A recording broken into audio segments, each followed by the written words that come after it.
На заседании комиссии по реализации закона РБ о языках народов Республики Башкортостан в первую очередь были заслушаны выступления по актуальным вопросам. Методист городского отдела образования доложила о ситуации с организацией изучения родных языков в школах Сибая. В этом году непростая ситуация сложилась по изучению башкирского государственного языка.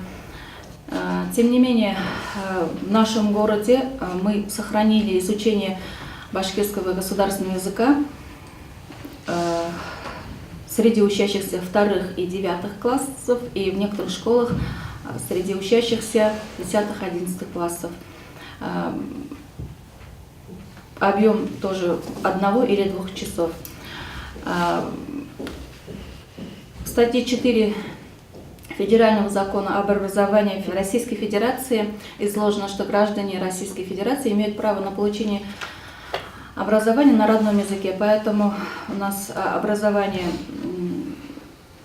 ведется на родных языках и в дошкольных образовательных учреждениях, и в общеобразовательных учреждениях города.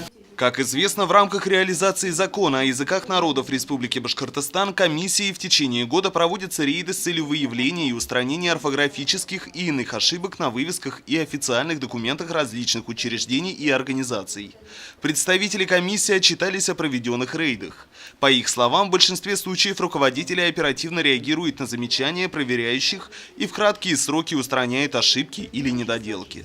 В этом отношении отметили ряд торговых точек, в которых не было обнаружено ни одно нарушение закона о языках. Однако недоработки были зафиксированы на некоторых предприятиях. С ними и будет работать комиссия в ближайшее время.